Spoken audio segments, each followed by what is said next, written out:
La boulangerie, c'est un point central du village. Ça apporte un lieu de convivial où les gens peuvent se retrouver, discuter. Ça fait un peu de vie, quoi.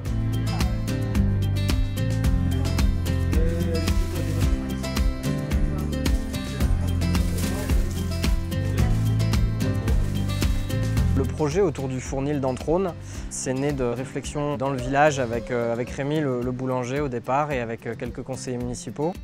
Il y a plusieurs années, le four communal avait déjà été restauré et remis en marche pour des petits événements. Et est apparue en fait l'idée de vraiment remettre tout ça en fonctionnement avec des savoir-faire à valoriser et un véritable service public localement. Donc ce projet, pour sa mise en œuvre, a bénéficié d'aide de fonds européens grâce au programme LEADER et au soutien de la région PACA. C'est vrai que le programme LEADER intégrait toutes les dimensions qu'on voulait mettre dans ce projet. Donc aussi bien l'aspect patrimonial, le savoir-faire, la transmission et l'activité économique en territoire rural.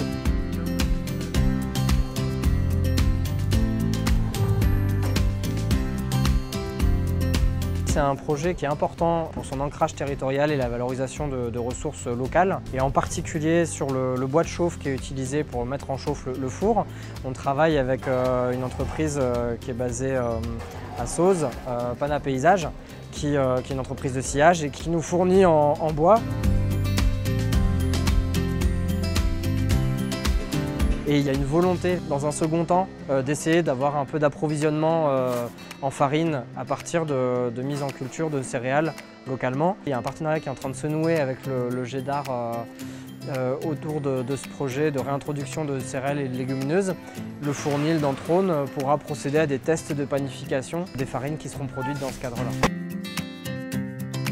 On est un des villages les plus éloignés de Nice, donc ça veut dire qu'aujourd'hui, en termes de services de proximité ou de services à la population, ou même d'activités économiques, c'est essentiellement basé sur le tourisme en période estivale, mais on n'a plus beaucoup d'activités artisanales.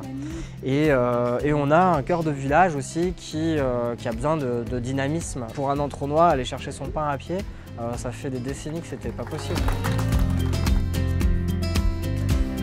Il s'agit de sécuriser l'outil de travail, de lancer l'activité, mais derrière, il y a vraiment un souhait de développer cette activité, de l'enrichir. Moi, j'aimerais plus tard qu'on puisse ouvrir aussi l'hiver en organisant des tournées, des livraisons comme on a commencé. Je suis née ici, toujours eu des liens avec ce village, et là, de pouvoir lui apporter du dynamisme, d'être proche de tout le monde et avec une vie beaucoup plus calme, beaucoup plus paisible et on va dire de l'air pur.